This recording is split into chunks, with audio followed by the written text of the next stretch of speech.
Chaque jour, dans les hôpitaux du monde entier, des poches de sang permettent de sauver des vies, des victimes d'accidents, des soldats blessés, des patients en urgence vitale. Cette révolution médicale a sauvé des millions de vies. Mais pendant qu'elle sauvait le monde, elle a aussi servi à justifier l'une des décisions les plus absurdes et racistes de l'histoire médicale. Séparer le sang en fonction de la couleur de peau. Comme si le sang d'un noir était différent de celui d'un blanc. Et le plus révoltant dans cette histoire, c'est que l'homme à l'origine de cette découverte était lui-même victime de cette ségrégation. Il s'appelait Charles Drew. Et son histoire montre comment une innovation qui sauve des vies peut aussi être utilisée pour humilier ceux qui l'ont rendu possible.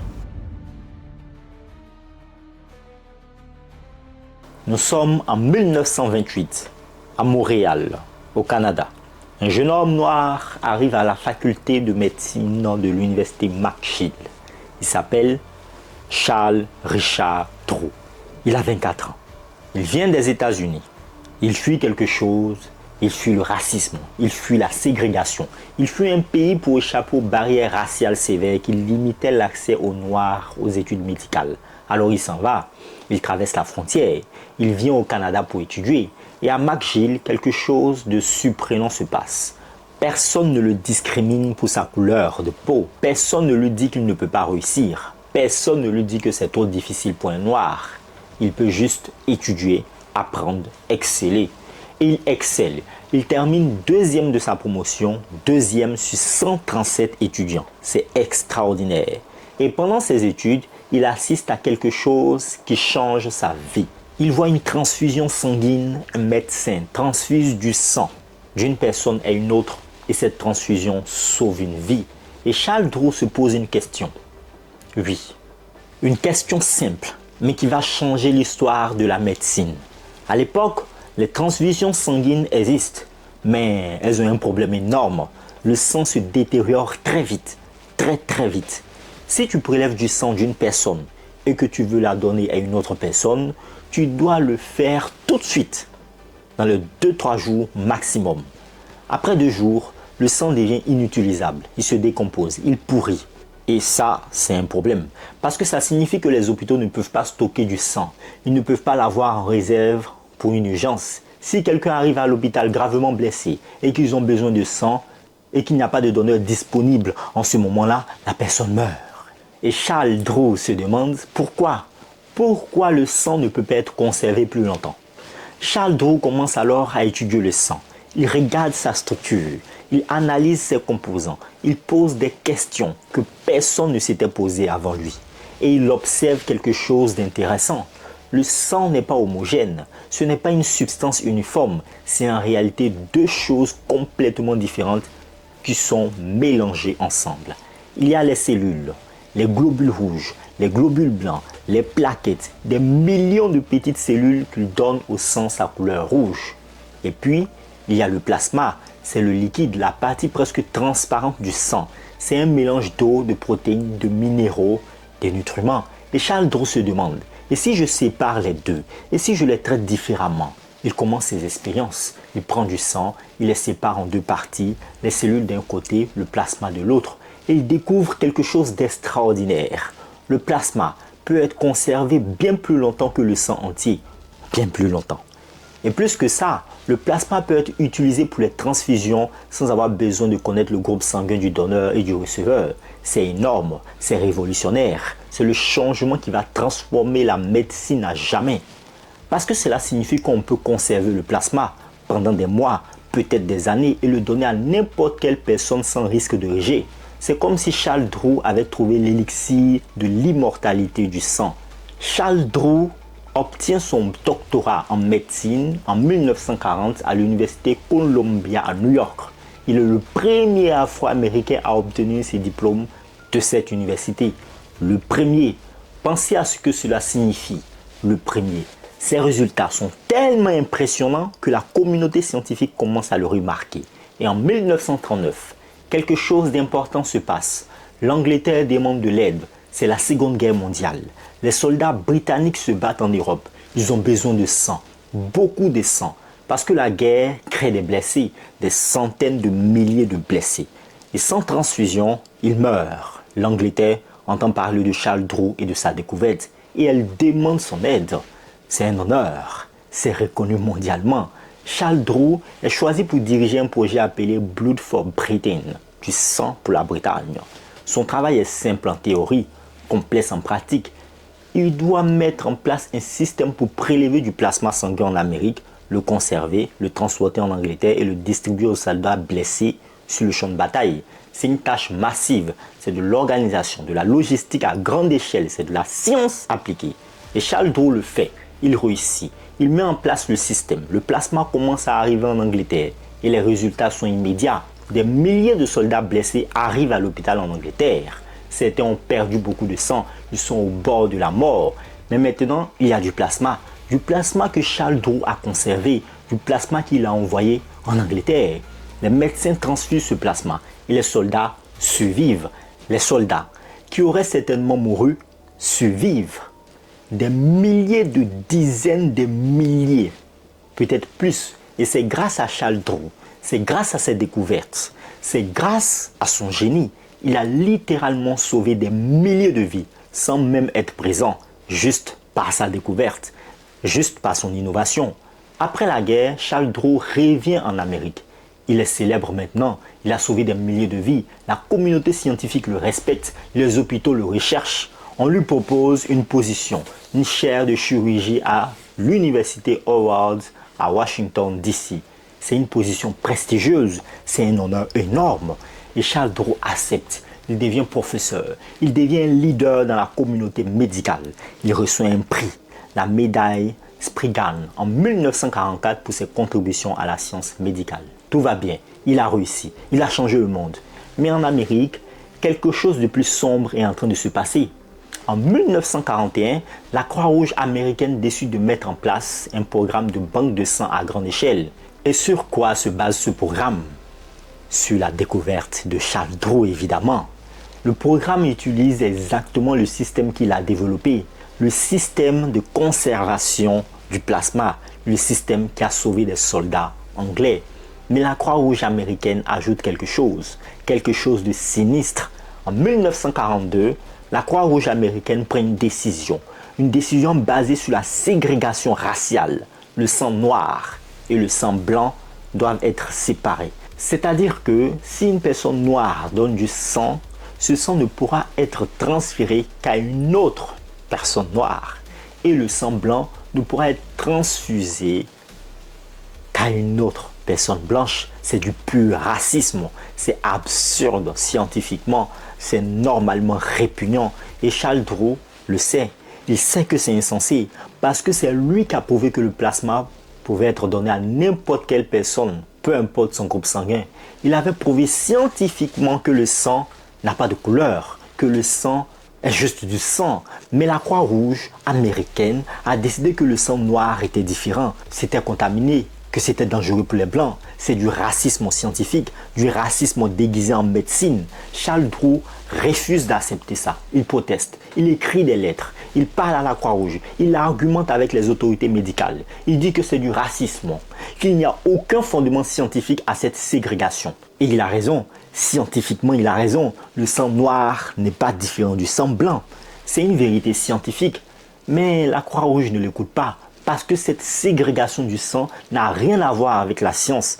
Ça a tout à voir avec le racisme. C'est avec le maintien de la ségrégation raciale. Et même le génie qui a inventé la technique peut être ignoré quand le pouvoir et le racisme sont en jeu. Et voilà le paradoxe horrible. Charles Drew a découvert comment conserver le sang. Cette découverte a sauvé des millions de vies. Mais la même découverte a été utilisée pour le discriminer. Le système qu'il a créé pour sauver des gens a été transformé en un outil de ségrégation raciale. Et l'homme qui avait sauvé des milliers de vies voyait sa découverte utilisée pour dire que le sang noir était différent du sang blanc. C'est un crime, c'est une trahison, c'est une injection de racisme dans la médecine. Charles Dros ne peut pas rester silencieux. Il ne peut pas accepter que sa découverte soit utilisée pour discriminer les gens. Il ne peut pas accepter que le plasma sanguin soit séparé par couleur. Alors il se bat. Oui, il s'appuie sur la science existante et sur ses travaux pour dénoncer publiquement l'absurdité scientifique de la ségrégation du sang. Il montre que le sang noir et le sang blanc sont biologiquement identiques, en rappelant et défendant une vérité scientifique déjà établie, que les groupes sanguins ne dépendent pas de la couleur de peau, que c'est une pure absurdité scientifique de les séparer. Il s'exprime publiquement dans les cercles médicaux et institutionnels. Il explique pourquoi cette politique est mauvaise, pas juste moralement, scientifiquement mauvaise, parce que Charles Dros sait comment fonctionnent les médecins, oui. Il sait qu'il faut leur parler de science, de faits, de preuves. Il ne peut pas juste dire c'est du racisme, arrêtez, parce qu'ils ne l'écouteront jamais. Alors il dit, voici les données, voici la science, voici pourquoi vous vous trompez. Et les données sont sans équivoque. Le plasma sanguin fonctionne exactement de la même façon, peu importe la couleur de peau de la personne qui la donne ou qui le donne. Les résultats sont les mêmes, les temps de conservation sont les mêmes, l'efficacité est la même. Il n'y a aucune différence biologique, aucune. Mais la Croix-Rouge continue quand même. Elle ignore les données, elle ignore la science, elle ignore Charles Dros. Parce que ce n'est pas une question de science, c'est une question de pouvoir, c'est une question de maintenir la ségrégation raciale. Charles Dros devient de plus en plus visible, de plus en plus vocal. Il n'est pas juste un scientifique maintenant, il est un activiste, c'est-à-dire il est de plus en plus perçu comme une voix dissidente au sein des institutions médicales, un homme qui défie le système. Et ça dérange le pouvoir en place. Les politiciens, les militaires, les autorités médicales, ils ne veulent pas qu'un médecin noir vienne leur dire que la politique est du racisme. Parce que c'est exactement ce qu'il fait. Il dit au monde que la Croix-Rouge pratique du racisme scientifique. Et le monde commence à l'écouter. Les journaux parlent de lui, les magazines parlent de ses protestations. Les gens ordinaires commencent à apprendre qu'il y a une ségrégation du sang. Et beaucoup de gens trouvent ça répugnant. Mais être une voix qui dérange, c'est un prix. Charles Dros devient une cible. Des gens l'attaquent, pas physiquement, mais publiquement, intellectuellement, politiquement. Les racistes disent qu'il est trop ambitieux, qu'il veut dépasser sa place, qu'un noir ne devrait pas défier une institution aussi prestigieuse que la Croix-Rouge. Les institutions elles-mêmes le marginalisent un peu, elles ne l'invitent plus aux réunions importantes, elles ignorent ses lettres, c'est du harcèlement institutionnel, c'est du racisme systémique. Mais Charles Dros continue, il ne cède pas. À l'université Howard, Charles Dros est en position de pouvoir. Il est chef de la chirurgie. Il utilise cette position pour changer les choses de l'intérieur. Il défend à Howard une approche médicale non racialisée du sang. À Howard, le plasma sanguin est traité de la même façon, peu importe la couleur du donneur. Et ça marche exactement comme partout. Les patients blancs et noirs reçoivent le même traitement, le même plasma, les mêmes résultats. Howard devient une sorte de rébellion silencieuse contre la politique de la Croix-Rouge et Charles Dros en est le leader. Les gens en dehors de l'Amérique commencent à remarquer ce qui se passe en Europe, en Afrique, en Asie. Les médecins parlent de Charles Dros, de ses protestations, de son combat et beaucoup de gens le soutiennent parce que scientifiquement, il a raison. Les médecins du monde entier savent que le sang n'a pas de couleur, que cette ségrégation est du pur racisme. Et Charles Dros devient une figure internationale, une voix pour l'égalité, une voix pour la justice scientifique. Charles Dros publie des articles puissants, des articles qui exposent la ségrégation du sang. Il écrit sur la science, sur les données, sur pourquoi cette politique est mauvaise. Et ces articles sont lus partout par des milliers de médecins. Et lentement, très lentement, les gens commencent à changer d'avis. Les jeunes médecins, surtout les futurs leaders de la profession, ils lisent les articles de Charles Dros et ils comprennent que le sang n'a pas de couleur, que la ségrégation du sang c'est du racisme. Et quand ils deviennent les leaders de la profession, ils changent les choses. Pendant les années 1940 et 1950, les choses commencent à bouger. Lentement, très lentement, mais elles bougent. La Croix-Rouge commence à assouplir sa politique. Elle commence à accepter du sang de donneurs noirs. Même si elle le stocke séparément pendant longtemps, c'est ridicule, c'est encore du racisme, mais c'est un progrès. Et Charles Dros commence à pousser, continue à protester, continue à exiger que le sang soit traité comme du sang. Point final. À un moment donné, Charles Dros reçoit le soutien de quelques membres importants, car certains membres de la communauté médicale partageaient ses critiques scientifiques. C'est rare, c'est courageux, parce que prendre la parole contre la ségrégation à cette époque, ça peut détruire une carrière. Mais les scientifiques l'ont fait quand même. Et leur soutien donne un poids supplémentaire aux paroles de Charles Dros. Parce que maintenant, ce n'est pas juste un médecin noir qui proteste contre le racisme, c'est aussi plusieurs scientifiques qui disent que c'est du racisme. Et ça change les conversations. Ironie du sort, pendant qu'il se bat contre la Croix-Rouge, Charles Dros reçoit les honneurs. En 1941, il est nommé examinateur de l'American Board of Surgeons, le premier afro-américain à avoir cet honneur. C'est un rôle important, c'est une reconnaissance de son statut de scientifique de haut niveau. Il reçoit aussi la médaille Spingarn en 1944, l'une des plus hautes distinctions pour un afro-américain. Donc d'un côté, la science le reconnaît comme un génie, comme un leader. De l'autre côté, l'institution même qui utilise sa découverte le banalise, l'ignore quand il proteste contre la discrimination. C'est le paradoxe de sa vie. Il est à la fois célèbre et ignoré, honoré et marginalisé. Se battre contre le système, ça use les gens. Charles Dros doit gérer le stress constant de protestation, le stress de savoir que sa découverte est utilisée pour faire du mal, le stress de voir que le monde l'écoute, mais continue quand même. Il y a des moments où il doit être déprimé, des moments où il se demande si ça vaut la peine. Parce que même s'il gagne les batailles intellectuelles, il perd la bataille institutionnelle. La Croix-Rouge continue sa politique de ségrégation, même si elle l'assouplit un peu. Et Charles Dros ne peut rien y faire, sauf continuer à parler, continuer à protester. Mais voilà la chose importante. Charles Dros ne renonce pas. Il continue à parler, il continue à enseigner, il continue à inspirer les jeunes médecins. Et même s'il ne voit pas le changement complet de son vivant, il plante les graines du changement. Les jeunes médecins qu'il inspire vont devenir les leaders qui changeront la profession. Les articles qu'il écrit vont être lus pendant des décennies. Les protestations qu'il fait vont être citées comme des exemples de courage scientifique et moral. Charles Dros est en train de créer un mouvement pour la justice médicale. Et voilà ce qu'il faut comprendre. Le combat de Charles Dros contre la ségrégation du sang n'est jamais vraiment terminé. Même aujourd'hui, en 2026, les ombres de cette ségrégation existent encore. Oui, des disparités raciales dans l'accès aux soins persistent encore. Aujourd'hui, le racisme institutionnel est profond et ça prend des générations pour le changer. Mais Charles Dros a lancé ce processus. Il a dit non quand tout le monde disait oui.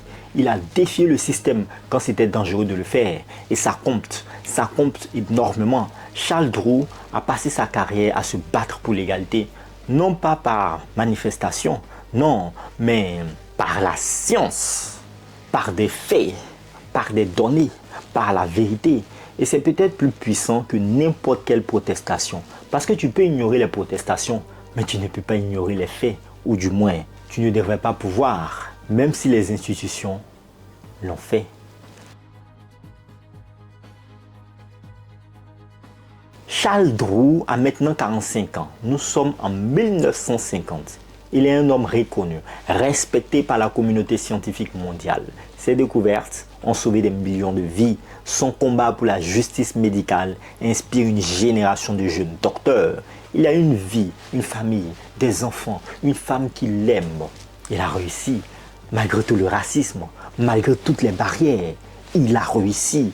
Mais le 1er avril 1950, tout s'arrête. Charles Dros conduit sa voiture en Californie du Nord. Il va à une conférence médicale. Une conférence où il va parler, où il va continuer son combat. Mais quelque chose se passe sur la route. Un accident de voiture grave, très grave. Oui, Charles Dros est grièvement blessé. Ses blessures sont catastrophiques. Des blessures qui mettent sa vie en danger. Et il faut une transfusion. Il a besoin de sang immédiatement ou il va mourir. Charles Dros est transporté urgemment à l'hôpital de Alamance County en Caroline du Nord. Et c'est là que commence la légende, la fausse légende. La légende qui va le poursuivre dans l'histoire. Parce que pendant longtemps, les gens ont dit que Charles Dros a été refusé une transfusion à cause de sa couleur de peau, que les médecins de Caroline du Nord, racistes, ont refusé de le soigner parce qu'il était noir, que l'homme qui avait sauvé des millions de vies est mort sans qu'on puisse lui donner une transfusion à cause du racisme. C'est une histoire puissante, c'est une histoire symbolique et c'est aussi une histoire fausse. En vérité, c'est plus complexe et peut-être plus triste. Charles Dros a reçu les meilleurs soins possibles. Les médecins ont essayé de le sauver, vraiment essayé, mais les blessures étaient trop graves, catastrophiquement graves. Ces blessures internes étaient trop graves pour qu'une transfusion puisse le sauver. Mais voilà le paradoxe douloureux. L'homme qui avait inventé la banque de sang, l'homme qui avait sauvé le nombre incalculable de vies avec sa découverte, l'homme qui avait révolutionné les transfusions sanguines, il ne pouvait pas être sauvé par sa propre découverte. Ses blessures étaient trop graves. Même la technique la plus avancée du monde ne pouvait pas le sauver. C'est une ironie cruelle, c'est un commentaire sur la vie, sur le hasard, sur le fait que même le génie ne peut pas te sauver de la mort. Et Charles Dros meurt le 1er avril 1950 à seulement 46 ans. 46 ans, une vie courte, une vie remplie de réalisations extraordinaires. Mais une vie courte quand même. Après sa mort, les rumeurs commencent. Quelqu'un dit que les médecins ont refusé de le soigner parce qu'il était noir. Quelqu'un d'autre répète cette histoire et ensuite quelqu'un d'autre. Et bientôt, c'est devenu une légende. La légende de Charles Dros refusant une transfusion à cause du racisme. C'est tellement symbolique, c'est tellement parfait comme histoire, c'est tellement puissant comme critique du racisme qu'on la croit sans vérifier les faits. Et pendant des décennies, cette histoire fausse va devenir plus connue que la vraie histoire de Charles Dros. Mais la famille de Charles Dros sait la vérité. Et après sa mort, ils écrivent une lettre de remerciement aux médecins qui ont essayé de sauver sa vie. Une lettre publique, une lettre qui dit clairement, les médecins ont fait tout ce qu'ils pouvaient. Ils n'ont pas discriminé mon mari. Ils ont essayé de le sauver. D'autres victimes de l'accident ont même confirmé que les soins furent immédiats et équitables. Mais même avec cette rectification, la légende persiste. Parce que la légende est plus puissante que la vérité. La communauté scientifique mondiale fait le deuil de Charles Dros. Les hôpitaux, les universités, les institutions de recherche, tout le monde parle de sa mort. C'est un moment de tristesse, une perte énorme. Parce que Charles Dros n'avait pas terminé son travail. Il avait encore tant à faire, tant à enseigner. Et maintenant, il est parti. Et pendant un moment, le monde se rend compte de ce qu'il a perdu. Mais pendant les années 1950 et 1960, Charles Dros commence à être oublié. Oh, les scientifiques se souviennent de lui. Les médecins se souviennent de lui. Mais le grand public, non. Le grand public oublie rapidement. La Croix-Rouge continue à fonctionner avec le même système qu'il a créé. Mais son nom disparaît progressivement des publications. Les jeunes docteurs qui entrent dans la profession n'apprennent pas qui était Charles Dros. Ils apprennent qu'il a eu une banque de sang, mais ils ne savent pas qu'il a inventé. C'est un énorme effacement. C'est une forme de racisme historique. L'homme qui avait changé le monde disparaît de l'histoire. Puis, dans les années 1970 et 1980, quelque chose se passe. Une nouvelle génération découvre Charles Dros. Des historiens, des activistes, des gens qui fouillent dans l'histoire des Afro-Américains et qui découvrent son histoire. Et ils sont choqués qu'un homme si important soit si oublié. Et ils commencent à partager son histoire, à la raconter, à la crier au monde. Et la légende de Charles Dros revient. Mais pas la vraie histoire, la fausse histoire, la légende de lui refusant une transfusion. Et c'est en quelque sorte ironique parce qu'on lui rend justice en partageant une histoire qui n'est pas vraie. Mais peu à peu, les historiens découvrent la vérité. Ils contactent la famille, ils lisent les documents, ils parlent aux médecins qui étaient présents et ils découvrent que la légende est fausse. Charles Dros a reçu les meilleurs soins. Il n'a pas été refusé à cause du racisme. Il a reçu une transfusion. Non, attendez. Il n'a pas reçu une transfusion parce que ça l'aurait tué. Les faits compliqués de la médecine contredisent la belle légende du racisme pur. Et c'est confus, c'est compliqué, c'est moins dramatique. Mais voilà ce qu'il faut comprendre. Même si la légende de Charles Dros est fausse, l'histoire réelle est tout aussi puissante. Peut-être même plus puissante. Parce que la vraie histoire, c'est celle d'un homme qui a changé la médecine, qui a sauvé des millions de vies, qui a combattu le racisme à chaque étape et qui a été presque complètement oublié par l'histoire. C'est plus puissant que n'importe quelle légende. Aujourd'hui, en 2026, Charles Dros est enfin reconnu. Il y a un centre de santé Charles Dros à Los Angeles, un centre qui sert la communauté noire et les pauvres. Il y a le Charles Dros University of Medicine and Science, une université qui porte son nom, son portrait accroché dans les hôpitaux, son histoire est enseignée aux étudiants en médecine. Finalement, il reçoit la reconnaissance qu'il méritait. Mais ça a pris des décennies après sa mort. Et combien de gens le connaissent vraiment? Combien de gens savent qui il était? Combien de gens savent ce qu'il a fait? Encore très peu. Chaque poche de sang que tu vois à l'hôpital, chaque transfusion qui sauve une vie, chaque patient qui reçoit une transfusion et qui survit, c'est le legacy de Charles Dros. C'est son invention, c'est sa découverte, c'est sa contribution. Et chaque fois que tu donnes du sang, tu participes au système qu'il a créé. Aujourd'hui, le sang n'est pas séparé par couleur. C'est une victoire que Charles Dros n'a pas vécu assez longtemps pour voir complètement. Mais c'est une victoire quand même. Charles Dros méritait de vivre plus longtemps. Il méritait de voir la ségrégation du sang complètement éliminée. Il méritait d'être célébré de son vivant. Il méritait de recevoir le respect qu'un génie de sa magnitude reçoit normalement. Mais il a dû se battre pour tout ça, dû combattre contre le racisme, dû combattre contre le système. Et au final, il a perdu la plus grande bataille, la bataille contre la mort, à seulement 46 ans. Et voilà ce que l'histoire de Charles Dros nous enseigne. C'est une histoire sur comment les gens noirs doivent travailler 2 fois plus dur pour recevoir moitié moins de reconnaissance. C'est une histoire sur comment le génie n'est pas assez pour te protéger du racisme. C'est une histoire sur comment l'histoire elle-même peut te voler, peut prendre ta vraie histoire et la remplacer par une fausse légende. C'est une histoire triste. Triste, mais vrai. Charles Dros n'a pas eu l'immortalité qu'il aurait voulu. Il n'a pas eu l'immortalité d'une longue vie remplie de découvertes. Il n'a pas eu une autre forme d'immortalité. Chaque vie sauvée par une transfusion sanguine, c'est un peu lui qui continue à vivre. Chaque enfant qui naît et survit grâce à une transfusion, c'est lui qui vit. Chaque soldat blessé qui est sauvé, c'est lui qui sauve. Sa découverte continue, son legacy continue. Lui-même continue à une certaine façon. C'est une immortalité qu'il n'a pas demandé, mais c'est une immortalité quand même. Charles Dros est mort le 1er avril 1950, mais son héritage vit et continuera à vivre pour toujours. Quand tu regardes la vie de Charles Dros, tu vois un homme extraordinaire. Un homme qui a changé la médecine à jamais. Un homme qui a sauvé des millions de vies. Un homme qui a combattu l'injustice à chaque étape. Mais tu vois aussi quelque chose de plus troublant. Tu vois un homme dont la découverte a été utilisée contre lui.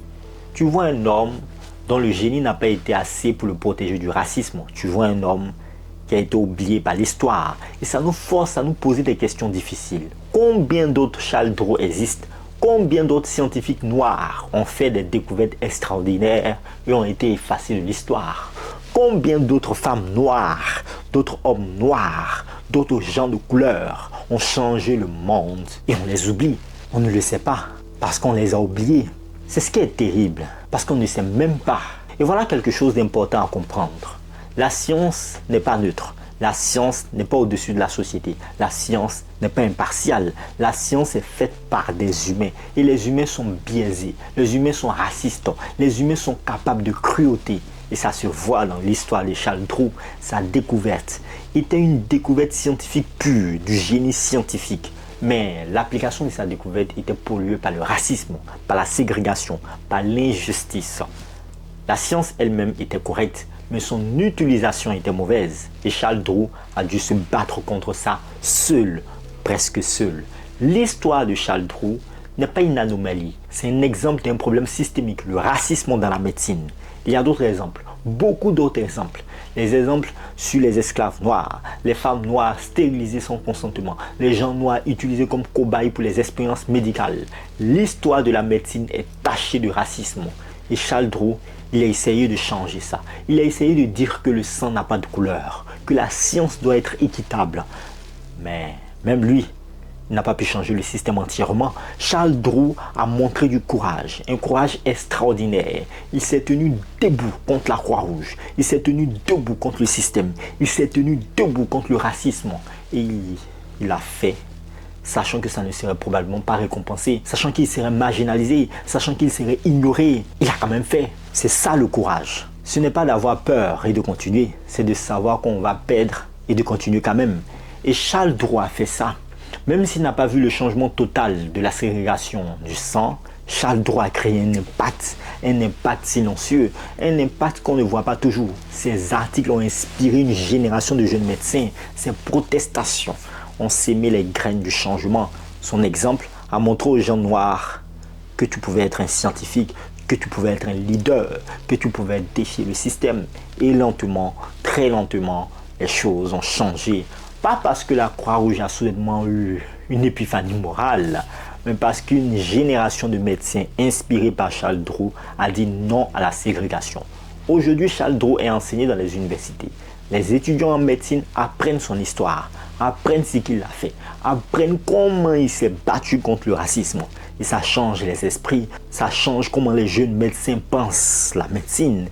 Ça leur dit que la science doit être juste, que la médecine doit servir tout le monde, que le racisme n'a pas sa place dans la science. C'est un legacy éducatif, un legacy qui continue. Et il y a quelque chose de symbolique dans l'histoire de Charles Dros. Le sang, la chose la plus universelle du monde, la chose qui nous unit tous en tant qu'êtres humains. Charles Dros s'est battu pour que le sang soit traité comme ce qu'il est, universel, sans couleur, humain. Aujourd'hui, chaque fois qu'une transfusion sanguine sauve une vie, c'est une victoire pour ce qu'il a défendu. C'est un rappel constant que nous sommes tous pareils à un niveau fondamental. Oui, la famille de Charles Dros continue aujourd'hui. Ses enfants, ses petits-enfants, ses arrière-petits-enfants. Et il porte son nom, il porte son héritage, notamment à travers la mémoire de son œuvre, influencé par l'exemple de leur père et de leur grand-père. Son impact se continue à travers sa famille, à travers les générations. C'est une forme d'immortalité, une forme de legacy familial. La ségrégation du sang est terminée officiellement, mais les ombres du racisme médical persistent. Il y a encore des disparités dans l'accès aux soins médicaux pour les gens de couleur. Il y a encore du racisme systémique dans les hôpitaux. Il y a encore des gens noirs qui ne font pas confiance à la médecine à cause de son histoire d'exploitation. Et c'est compréhensible. Parce que l'histoire est vraie. Mais Charles Dros nous montre que c'est possible de changer ça de l'intérieur, avec la science, avec la vérité. L'histoire de Charles Dros nous force à réfléchir sur le pouvoir, sur qui a le pouvoir, sur comment le pouvoir est utilisé, à réfléchir sur la science, sur si la science est vraiment neutre, sur les scientifiques sont vraiment impartiaux, à réfléchir sur le racisme, sur comment il se cache, sur comment il se justifie, à réfléchir sur la justice, sur ce que ça signifie, sur comment on l'atteint. Et c'est une réflexion qui ne finit jamais, parce que ces questions ne sont jamais vraiment résolues. En 2026, nous vivons dans un monde qui est plus équitable qu'en 1950. Oui, c'est vrai, les choses se sont améliorées, mais elles ne sont pas parfaites, loin de là. Et Charles Dros nous enseigne que le changement ne vient pas tout seul. Le changement vient des gens qui se battent, des gens qui disent non au système injuste, des gens qui prennent des risques. Et ça continue à être vrai aujourd'hui. Charles Dros est mort il y a plus de 70 ans, mais il n'est pas oublié. Alors là, pas vraiment. Chaque donation de sang est un hommage à ses mémoires. Chaque vie sauvée par une transfusion sanguine est une continuation de son travail. Chaque jeune médecin qui apprend son histoire et qui décide de combattre le racisme dans la médecine, c'est Charles Dros qui continue à vivre. Il a créé une onde de choc qui continue à travers les générations. Et ça ne s'arrêtera jamais. Charles Dros n'a pas vu un avenir sans ségrégation du sang. Il n'a pas vu les changements complets, mais il a créé les conditions pour que ces changements arrivent. Et c'est un message d'espoir. Mais même quand les choses semblent sans espoir, même quand le système semble impossible à changer, un homme, une découverte, une voix peut créer un changement qui dure des générations. Et il y a une tristesse dans cette histoire. Charles Dros aurait pu faire tellement plus s'il avait vécu plus longtemps. Il aurait pu voir la ségrégation du sang complètement éliminée. Il aurait pu continuer ses recherches, faire d'autres découvertes. Il aurait pu être le chef de la révolution médicale contre le racisme. Mais il n'a pas eu cette chance. À 45 ans ou 46, une vie courte, une vie inachevée, c'est un crime. C'est une perte pour toute l'humanité.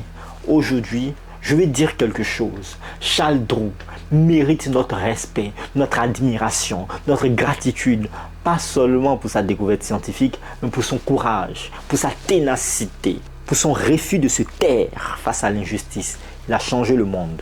Pas en une journée, mais une grande démonstration spectaculaire. Mais lentement, patiemment, à travers la science, à travers la vérité, à travers l'exemple, et ça continue encore aujourd'hui. Si vous n'avez jamais donné de sang, vous faites partie de l'héritage de Charles Dros. Vous participez à un acte qui a changé la médecine. Vous participez à un acte de générosité qui sauve des vies. Et quelque part, Charles Dros vous sourit. Enfin, qui sait? Parce que vous faites exactement ce pourquoi il s'est battu. L'histoire de Charles Dros n'est pas une histoire happy end. Non, c'est une histoire de lutte, de sacrifice, de courage face à l'adversité. C'est aussi une histoire d'espoir. Parce qu'elle montre que le changement est possible, que la justice est possible, qu'une voix peut faire une différence. Et que même si tu ne vois pas le changement complet de ton vivant, tu peux créer les conditions pour que ce changement arrive après toi. Charles Dros, né le 3 juin 1904 à Washington, D.C., mort le 1er avril 1950 à Alamance County, Caroline du Nord, 45 ou 46 ans. Une vie extraordinaire. Un homme qui a changé la médecine. Un homme qui a sauvé des millions de vies. Un homme qui a combattu le racisme. Et un homme qu'on ne devrait jamais oublier. Repose en paix, Dr Dros. Ton travail continue. Ton héritage continue. Et ça continuera pour toujours. Merci d'avoir suivi cette vidéo. Si vous voulez découvrir encore d'autres vidéos sur l'injustice, sur comment est-ce que la science a été parfois injuste, je vous invite à découvrir ma playlist sur les héros de la science oubliée, où vous découvrirez l'histoire de Lise Meitner, l'histoire d'Henrietta Lacks et l'histoire d'Ignace Semmelweis. Portez-vous bien. Faites le plein de savoir. On se reverra la prochaine fois pour un autre épisode. N'arrêtez jamais d'apprendre. C'est ce qui vous fait grandir. Au revoir.